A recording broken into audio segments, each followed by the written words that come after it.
సరే చరిత్రలో చాలా చూసినాం. ఆ రోజుల్లో బ్రిటిష్ కాలంలో సర్ ఆర్థర్ కాటన్ గారు ఆ రోజు బ్యారేజీలు నిర్మించారు. ధవళేశ్వరం బ్యారేజ్ నిర్మించారు. రైతులకు మేలు జరగాలని ఆయన బ్రిటిష్ ప్రభుత్వంలో కూడా కష్టపడి బ్యారేజ్ నిర్మించి గోదావరి జిల్లాలకు సాగునీరు అందించాడు. ఆ జిల్లాలను సస్యశ్యామలం చేశారు. ఆ రోజుల్లోనే బ్రిటిష్ ప్రభుత్వం కాటన్ మీద కూడా కమిషన్ వేసింది. కాటన్ మీద హెమింగ్టన్ అనేటువంటి కమిషన్ ఒకటి వేశారు. ఆ కమిషన్ 900 ప్రశ్నలు అడిగింది. ఏది బ్యారేజీ కట్టి నీళ్ళు ఇచ్చినటువంటి కాటన్ గారిని 900 ప్రశ్నలు అడిగి చాలా కాలం వేధించింది. కానీ ఏం జరిగింది లాస్ట్కు? ఇప్పటికీ కూడా సర్ ఆర్థర్ కాటన్ గారు ఆ గోదావరి జిల్లాల ప్రజల గుండెల్లో నిలబడి ఉన్నాడు. ఈరోజు కూడా ఆయనని ఇప్పటికి కూడా దేవుళ్లాగా కొలుస్తూ ఉంటారు. నేను ఇప్పుడు ఈరోజు చెప్తా ఉన్నా, డెఫినెట్గా కేసీఆర్ గారు కూడా రేపు చరిత్ర పుటల్లో తెలంగాణ ప్రజల గుండెల్లో శాశ్వతంగా నిలిచిపోతాడు. ముమ్మాటికి కాళేశ్వరం తెలంగాణకు వరప్రదాయినే. తెలంగాణ భవిష్యత్తుకు ఒక గుండెకాయ లాంటిది కాళేశ్వరం ప్రాజెక్ట్. అఫ్కోర్స్ ఈ విషయం రేవంత్ రెడ్డి కూడా తెలుసు. నేను జోక్ చేస్తలేను, సీరియస్గా అంటున్నా. ఎందుకు ఈ మాట అంటున్నా చెప్పాలనా? కాళేశ్వరం కూలిందనేది ఆయన్నే. మొన్న యాదాద్రి జిల్లాలో పోయి గంధమల్ల కొబ్బరికాయ కొట్టిండా లేదా? గంధమల్ల ఏంటిది? Continuation of Kaleshwaram. మరి కూలిందనేది నువ్వే, గంధమల్ల ప్రాజెక్ట్ కొబ్బరికాయ కొట్టేది నువ్వే. కూలిందనేది నువ్వే. మూసీకి నేను కాళేశ్వరం నీళ్లు మల్లన్న సాగర్ నుంచి తెస్తా అని 6,000 కోట్ల రూపాయలకు టెండర్లు ఫైనల్ చేసినావా లేదా? మరి కాళేశ్వరం కూలిందంటావు, కాళేశ్వరం నీళ్లు 6,000 కోట్ల రూపాయలతో తెచ్చి మూసీలో పోస్తా అని టెండర్లు ఎట్లా ఫైనల్ చేస్తావు బిడ్డ? అంటే నువ్వు అబద్ధాలు చెప్తున్నావు, గోబలు చెప్తున్నావు. సో ఎప్పటికైనా కేసీఆర్ చేసిన నిర్ణయం తన కోసం కాదు, 100 ఏళ్ల రాష్ట్ర భవిష్యత్తు కోసం ఆలోచించి కేసీఆర్ గారు మల్లన్న సాగర్ లాంటి ప్రాజెక్టులను, కాళేశ్వరం ప్రాజెక్టును వారు నిర్మించడం జరిగింది. ఇక ఉత్తమ్ కుమార్ రెడ్డి నిన్న ఇంకో మాట మాట్లాడి ఆయన మాట్లాడుకుంటూ, లేదు మేము ప్రాణహిత చేవెళ్ళ ప్రాజెక్టులో అదేంది 11,000 కోట్ల రూపాయలు ఖర్చు పెట్టినాం, రాష్ట్రం ఏర్పడే వరకే దాదాపు 32% ఖర్చు పెట్టినాం అన్నాడు. ఆయన బిల్డప్ ఎట్లుంటుందంటే ఇక సత్యహరిశ్చంద్రునికి తమ్ముని లెక్క బిల్డప్ ఇస్తాడు. సత్యహరిశ్చంద్రుడే దిగచ్చిండా, అబ్బా ఉత్తమ్ కుమార్ రెడ్డి ఇంత నిజాయితీగా మాట్లాడిండా అని మాట్లాడతాడు. ఆస్కార్ అవార్డు ఇవ్వచ్చు ఆయనకు. వాస్తవానికి చెప్పాలంటే 2014 రాష్ట్రం ఏర్పడే నాటికి ప్రాణహిత చేవెళ్లలో పెట్టిన ఖర్చు కేవలం 3,700 కోట్లు మాత్రమే. మీరు చేసిన పనులు కేవలం 3,700 కోట్లు మాత్రమే, నాట్ ఈవెన్ 10%. కానీ ఆయన ఏం చెప్పిండు నిన్న? 11,000 కోట్ల రూపాయల పనులు చేసినాం, 32% పని చేసినాం. అబద్ధాలకు కూడా హద్దు పద్దు ఉండాలి. నువ్వు అసలు గుండెకాయ లాంటి తమ్మిడి హట్టికి ఢిల్లీలో, మహారాష్ట్రలో, ఆంధ్రప్రదేశ్లో కాంగ్రెస్ ప్రభుత్వం ఉన్నా, ఆనాటి క్యాబినెట్లో నువ్వు మంత్రిగా ఉన్నా కనీసం అనుమతి కూడా తేలేదు. నా సిడబ్ల్యూసి అనుమతి తేలేదు, నా మహారాష్ట్రతో ఒప్పందం చేయలేదు. ఇంకా సిగ్గు లేకుండా 32% పనులు చేసినాం. కమిషన్లు దొబ్బిండ్రు మీరు. ఆ రోజు మొబిలైజేషన్ అడ్వాన్స్ పేరు మీద, సర్వే అండ్ మొబిలైజేషన్ అడ్వాన్స్ పేరు మీద 2,300 కోట్ల రూపాయలు జేబులు నింపుకున్నారు, కమిషన్లు దొబ్బిండ్రు, ప్రజలకు అన్యాయం చేసిండ్రు. 4 ఏళ్ల ప్రాజెక్టు పూర్తి చేస్తామన్నారు. 7 ఏళ్లు అధికారంలో ఉంటే తట్టెడు మట్టి కూడా తమ్మిడి హట్టి దగ్గర తవ్వకుండా ఈ రాష్ట్రానికి అన్యాయం చేసింది కాంగ్రెస్ పార్టీ. ఇంకా మీరు ఈరోజు మాట్లాడుతూ ఉన్నారు. ఇకపోతే కాళేశ్వరం మీద నిన్న గవర్నమెంట్ ఒక 60 పేజీల రిపోర్ట్ బయట పెట్టింది. సరే నేను ఇందాకే చెప్పిన నిజాలేంది అబద్ధాలేంది 650 పేజీల రిపోర్ట్ పెట్టే బయటకు వస్తుంది. బట్ నిన్న గవర్నమెంట్ చెప్పిన దాంట్లో 4 అంశాలు ప్రధానంగా చెప్పారు. ఒకటేమో తమ్మిడి హట్టి నుంచి మేడిగడ్డకు మార్చినటువంటిది అది సిన్సియర్గా, హానెస్ట్గా అనిపించలేదు అనేది ఒక కామెంట్ చూశాను నిన్న. రెండవది రిటైర్డ్ ఇంజనీర్లు మేడిగడ్డ దగ్గర నిపుణుల కమిటీ మేడిగడ్డను వద్దన్నదని ఒక 50 సార్లు రాసిండ్రు నిన్న. దాని సంగతి ఏందో ఇప్పుడు బట్టలు పెట్టేట్టు చెప్తా వీళ్ళది. నిపుణుల కమిటీ మేడిగడ్డను వద్దన్నదట.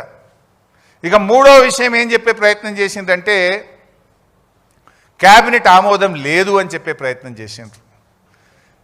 ఈ 3-4 విషయాల మీద నేను ఆరోపణలు చేయను, నిజాలు ఆధారాలతో సహా చూపిస్తాను. సో ఫస్ట్ దానికి పోదామిగా. తమ్మిడిహట్టి వద్ద నీటి లభ్యత లేకపోవడం, అసలు అది తమ్మిడిహట్టి నుంచి మేడిగడ్డకు మార్చడం మాకేదో సిన్సియర్గా అనిపించలేదు అన్నారు. ఒకసారి లెట్ us సీ దట్. ఇది నేను చెప్తున్నది అయితే కాదు, ఇది కేంద్ర ప్రభుత్వం సెంట్రల్ వాటర్ కమిషన్ మనకు రాసిన లేఖ, లెటర్ నంబర్ 1. ఇది 18/2/2015 మన రాష్ట్రానికి వచ్చింది. ఇందులో ఏం రాశారో ఒకసారి చదివి వినిపిస్తాను.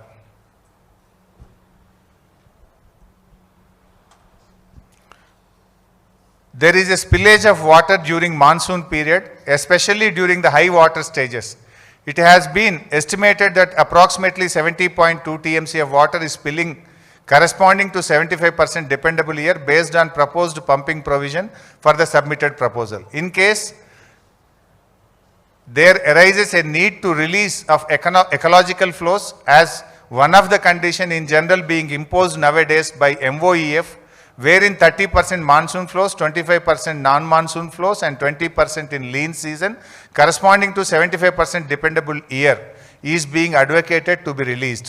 Under such circumstances, the proposed diversion of 160 TMC of water may not be available for utilizations.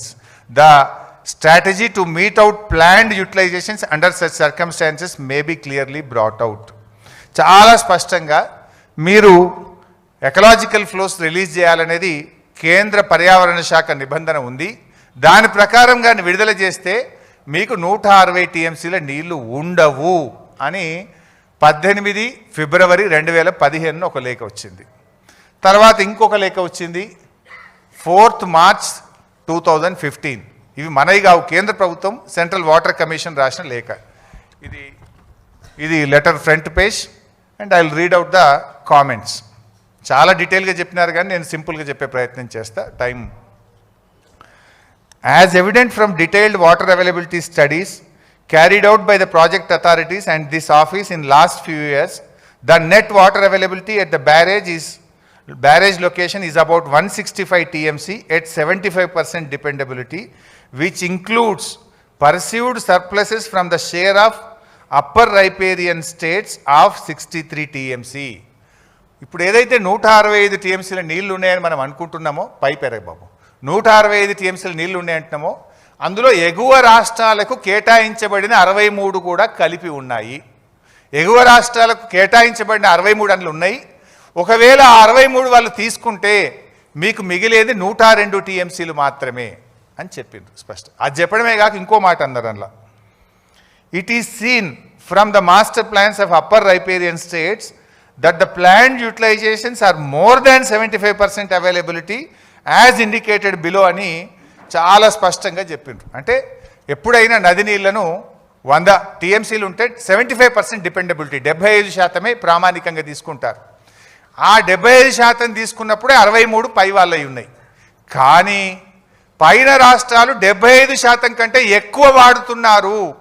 అంటే 63 కంటే ఇంకెక్కువనే మీకు ఉండవు అని చెప్పిండ్రు. చెప్తూ దాని డయాగ్రామ్ మొత్తం నేను అందులో పెట్టలేదు కానీ ఇట్లా క్లియర్గా ఏ బేసిన్లో ఎట్టెట్లా వాడుతున్నారు, G7, G8, G9లో వాళ్ళకి కేటాయించబడింది ఎంత, అంతకంటే ఎక్కువ ఎలా వాడుతున్నారో కూడా స్పష్టంగా చెప్పడం జరిగింది. చెప్తూ ఆ కింది పారాగ్రాఫ్ చూస్తే, as such the availability of surpluses from upper riparian states as estimated at barrage site may not be reliably available in future. The project are advised to review the quantum of divertible water flows from Pranahita barrage site considering the overall availability at the location. నీళ్ళు లేవు, we are advising the project authority review చేసుకోండి, ప్రత్యామ్నాయం చూసుకోండి అని స్పష్టంగా 2వ లెటర్లో కూడా తేల్చి చెప్పారు. నీళ్లు లేవు అని ఇంత స్పష్టంగా ఒకవైపు సెంట్రల్ వాటర్ కమిషన్ చెప్తూ ఉంటే ఇంకొక వైపు వీళ్ళు ఏం కామెంట్ చేస్తారు, దే ఆర్ నాట్ సిన్సియర్. అంటే we have not decided, it is told by CWC. Central water కమిషనే చెప్పింది, ఒక్క లెటర్లో కాదు 2 లెటర్లలో చెప్పింది. నీళ్లు లేవని కొండబద్దలు కొట్టి సెంట్రల్ వాటర్ కమిషన్ చెప్తూ ఉంటే మీరు ఎందుకు మార్చిండ్రు, మీ మార్పు సిన్సియర్గా అనిపిస్తలేదు అని నిన్న కామెంటు రాష్ట్ర ప్రభుత్వం విడుదల చేసింది. అందులో ఇంకోటి రాసింది నిన్న సెకండ్ స్లైడ్. ఇదైతే మరీ జోకు. నిన్న ఒకటి ఏం పెట్టిందంటే ఉమాభారతి గారు ఒక లెటర్ రాసింది తెలంగాణ ప్రభుత్వానికి. దాంట్లో హైడ్రాలజీ క్లియరెన్స్ వచ్చిందని చెప్పిండ్రు అని చెప్పి నిన్న ఒక లెటర్ రాసిండ్రు. Next page. అదే ఉమాభారతి రాసిన లెటర్లో నేను మీడియాకు కూడా ఈ ఫుల్ లెటర్ రిలీజ్ చేస్తాను. నిన్న గవర్నమెంట్ రిలీజ్ చేయలేదు. I will release the full letter. Next slide. అదే ఉమాభారతి గారు రాసిన లెటర్లోనే ఉంది నీళ్లు లేవు అని. యు సీ బాబు డిస్టర్బ్ చేయొద్దు నాన్న, ప్లీజ్ డిస్టర్బ్ చేయొద్దు నాన్న, చైర్లు వద్దు, డిస్టర్బ్ చేయకండి, 5 minutes ప్లీజ్. అదే ఉమాభారతి గారు రాసిన లెటర్లోనే పూర్తిగా పెట్టు బాబు. పేజ్ నెంబర్ 3లో ఆవిడే క్లియర్గా చెప్పింది. మీరు లాస్ట్ లైన్ చూడండి. Under such circumstances, the proposed diversion of 160 TMC of water may not be available for utilizations. The strategy to meet out planned utilizations under such circumstances need to be clarified. Uma Bharti గారే రాసిండ్రు నీళ్లు లేవు, 160 TMCల నీళ్లు ఉండవు, మీరు ప్రత్యామ్నాయం ఆలోచించుకోండి అని ఆ లెటర్లోనే రాసిండ్రు.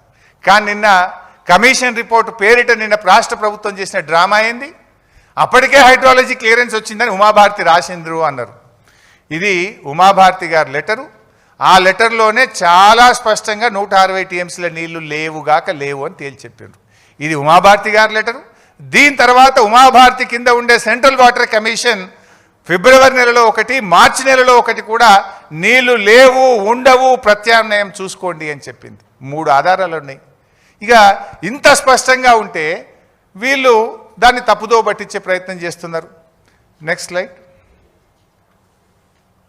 అసలు తుమ్మిడిహట్ నుంచి ఎందుకు మార్చాల్సి వచ్చింది? ఇప్పుడు మీకు 3 ఆధారాలు చూపించాను.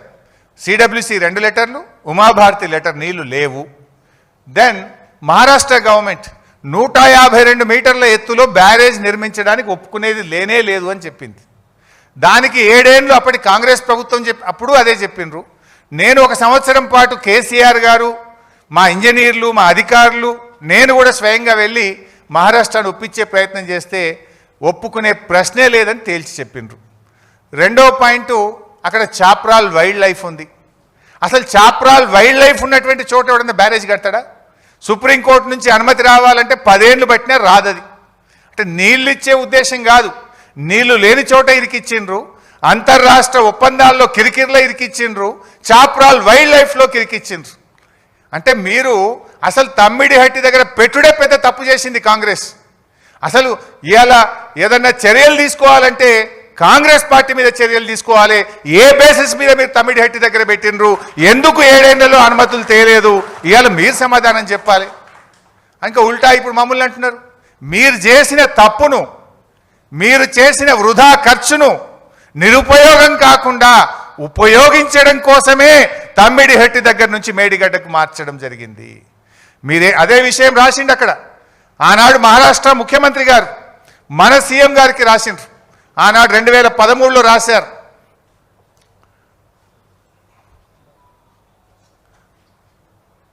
At this full reservoir level 152 meters, about 2099 hectares of land from 22 villages of district Chandrapur and 8 villages of district Gachiroli is likely to be submerged, and this is the main cause of unrest among the farmers in the area. It is also requested that Andhra Pradesh government should not proceed with unilaterally decided layouts and control levels, as it may lead to unfruitful expenditure. నీ సొంతగా 152 మీటర్ల ఎత్తు నిర్ణయించుకొని నీ ఇష్టం ఉన్నట్టు పనులు చేస్తే నువ్వు పెట్టే ఖర్చు వృధా అవుతుంది, దండగైతుంది. నువ్వు వెంటనే ఆపుకో, రివ్యూ చేసుకో అని హెచ్చరిస్తూ మహారాష్ట్ర ముఖ్యమంత్రి మనకు రాసిండు. ఇది మీరు చేసిన తప్పు. మహారాష్ట్రను ఒప్పించకుండా, నీళ్లున్నాయా లేవా చూడకుండా, వైల్డ్ లైఫ్లో ఇరికిచ్చి తెలంగాణకు ద్రోహం చేసింది కాంగ్రెస్ పార్టీ. మీరు చేసిన తప్పును సరిదిద్దడం కోసం కేసీఆర్ గారు దాన్ని మేడిగడ్డకు మార్చడం జరిగింది. ఇవాళ శిక్షించాల్సి వస్తే, చర్యలు తీసుకోవాల్సి వస్తే యూనిలాటరల్గా ఏకపక్షంగా మీరు తమ్మిడిహట్టి దగ్గర పెట్టి తప్పు చేసిన మిమ్మల్ని శిక్షించాల్సినటువంటి అవసరం ఉంది. నెక్స్ట్. అండ్ ఇంకొక ఆధారం మీకు. ఇప్పుడు ఏమంటున్నారు వీళ్ళు? లేలే మేము మీరు తప్పు చేసిండ్రు, తమ్మిడిహట్ నుంచి ఎందుకు మార్చిండ్రు అన్నారు. ఒకవేళ మేము తప్పు చేస్తే సిడబ్ల్యూసి ఎందుకు ఒప్పుకుంటుందండి? If we're at fault, why CWC is agreed? మేమేం దాయలే. ఇప్పుడు కాళేశ్వరం డిపిఆర్ను కేంద్ర ప్రభుత్వానికి పంపినాం. కేంద్ర ప్రభుత్వం 11 అనుమతులు ఇచ్చింది మాకు. ఆ డిపిఆర్లో కూడా స్పష్టంగా చెప్పినాం. ఏం చెప్పినామో కూడా ఒక్కసారి చూడండి. కాళేశ్వరం డిపిఆర్లో మనము కేంద్ర ప్రభుత్వానికి మాకు అనుమతుల కోసం రాస్తాం. దాదాపు 11 అనుమతులు రావాలి ఢిల్లీ నుంచి. మన డిపిఆర్ను కేంద్ర ప్రభుత్వానికి సబ్మిట్ చేసేటప్పుడు కూడా దాంట్లో ఏం రాసినాము? There has been reservation of CWC about the availability of required 160 TMC of water at earlier proposed diversion site Tummidihatti, and hence the success of the scheme in meeting its water demand was questioned by them. CWC ఆడ నీళ్లు లేవని చెప్పింది, ఆడ కడితే మీకు నీళ్లు రావని చెప్పింది, కానీ అనే విషయాన్ని మనం డిపిఆర్లోనే రాసాం. Next page. ఇక్కడ కూడా కొంచెం పెద్దగా right. Further it may be worth while to mention the CWC has cautioned that the net water availability of 165 TMC may reduce further by 63 TMC in case of full utilization of its share by the upstream state. In the scenario, the maximum quantity which can be delivered will reduce from 130 TMC to 67 TMC even for 150 days pumping. Therefore, in case అని రాసినాం. అంటే మన డిపిఆర్లోనే ఏం రాసినాం? If we are wrong, Kaleshwaram డిపిఆర్ను కేంద్ర ప్రభుత్వానికి ఇచ్చినాం. ఆ డిపిఆర్లోనే రాసినాం మీరే మార్చమని చెప్పిండ్రు, మీరే అక్కడ నీళ్లు లేవని చెప్పిండ్రు. మరి అక్కడ రేపు 130 కాదు 67 TMCలు కూడా వచ్చే పరిస్థితి లేదు అని డిపిఆర్లోనే రాసినాం కదా. Nothing is secret. It was openly discussed and shown in Kaleshwaram DPR. చాలా స్పష్టంగా రాసినాం. ఇదంతా కూడా అందులో మెన్షన్ చేసినాం. Next second at side page చూపినాను. This one. ఇదంతా కూడా కాళేశ్వరం డిపిఆర్లో మీరు చూడొచ్చు. కింద ఒక్కొక్కసారి చూపిస్తే వాల్యూమ్ 1 ఇక్కడ volume 5 chapter 1 executive summary page 1 to 5. ఇది డిపిఆర్లో ఉంటుంది. ఇది ఓపెన్ వెబ్సైట్లో ఉంటుంది. రాష్ట్ర ప్రభుత్వం దగ్గర ఉంటుంది, కేంద్ర ప్రభుత్వం దగ్గర ఉంటుంది. ఇది డిపిఆర్, ఇది ఓపెన్ పబ్లిక్ డాక్యుమెంట్. మనం ఈ డిపిఆర్లో కేంద్ర ప్రభుత్వానికి చెప్పాం, irrigation department have formulated Annaram and Sundilla barrages in addition to Medigadda barrage for the purpose of lifting required quantum of water from Godavari river and to link to Sripada Ellampalli project, subsequently diverting the water to Midmane reservoir and other reservoirs. ఇంత స్పష్టంగా ఆడ నీళ్లు లేవని చెప్పిండ్రు, ప్రత్యామ్నాయం చూసుకోమని చెప్పిండ్రు. అందువల్ల మేము మార్చినాం. మీరే చెప్పిండ్రు అక్కడ 130 కూడా రావు నీళ్ళని. అందువల్ల మేము ఇట్లా మేడిగడ్డ అన్నారం సుందిల్ల కట్టి ఎల్లంపల్లికి తీసుకుపోతున్నాము అని డిపిఆర్లో పెట్టి కేంద్ర ప్రభుత్వానికి పంపినాం. వేర్ ఈజ్ సీక్రెట్ ఇన్లా? Is it not sincere? Is it not honest? మీరు సిన్సియర్ లేరు, హానెస్ట్ లేరు అంటే we're open, we're very much sincere, we're very much honest to give water to the farmers. Next. ఇవి పర్మిషన్స్. మరి నిజంగా నీళ్ళు మనం తమ్మిడిహట్టి నుంచి మేడిగడ్డకు మార్చినాం. ఎందుకు మార్చినామో డిపిఆర్లో చెప్పినాం. చెప్పిన తర్వాతనే ఇన్ని అనుమతులు ఒక సంవత్సరంలో. Hydrology 30/10/2017, inter state matters 3/11/2017, construction machinery 24 November 2017, irrigation planning 11 May 2018, cost appraisal 1 May 2018, central soils 21 May 2018, ministry of environment and forest 24 November 2017, central ground water 21 November 2017, tribal welfare ministry 30 January 2023, technical advisory committee meeting 14 June 2018. ఇన్ని 11 అనుమతులు మనం సాధించాం. Ministry of environment అది government of India, technical advisory committee it is government of India, rest of the permissions is central water commission. ఇంత స్పష్టంగా కాళేశ్వరంకు అన్ని అనుమతులు, ఈ దేశంలో ఏ అనుమతులు అయితే తీసుకోవాలనో అన్ని అనుమతులు కాళేశ్వరం ప్రాజెక్టుకు తీసుకోవడం జరిగింది. సో నిజంగా మనం సిన్సియర్ లేకపోతే ఎట్లా ఇస్తుంది కేంద్ర ప్రభుత్వం? అంటే ఎవరిని తప్పుపడుతుంది కమిషన్? కేంద్ర ప్రభుత్వాన్ని తప్పుపడుతుందా? సెంట్రల్ వాటర్ కమిషన్ను తప్పుపడుతుందా? ఎవరిని తప్పుపడుతున్నారు? బ్యూరోక్రాట్లను తప్పుపడుతుందరా? అంటే రాజకీయమైనటువంటి దాంతో మీరు తప్పుపట్టుకుంటూ పోతే ఎవరి పరువు పోతుంది రేపు? ఇంతకంటే ఫ్యాక్ట్స్ ఏం కావాలి? మేము సెంట్రల్ వాటర్ కమిషన్ రాసిన లేఖలు చూపించాను, ఉమాభారతి రాసిన లేఖ చూపించాను, మేము కేంద్ర ప్రభుత్వానికి ఇచ్చిన కాళేశ్వరం డిపిఆర్ చూసాము, కేంద్ర ప్రభుత్వం ఇచ్చిన అనుమతులు అంత స్పష్టంగా ఉన్నాయి. Where is the fault? ఎక్కడ డిస్హానెస్ట్ ఉంది? ఎక్కడ ఇన్సిన్సియర్ ఉన్నాము? Is it not open? ఇంత స్పష్టంగా కూడా మనం చెప్పాం. నెక్స్ట్, నౌ ఇది first topic. Now we're going to the second topic. అంటే ఫస్ట్ టాపిక్ ఏంది? మీరు తమ్మిడిహట్ నుంచి మేడిగడ్డకు మార్చడంలో సిన్సియారిటీ లేదు అంటే what is our sincerity, what is our honesty? I have shown.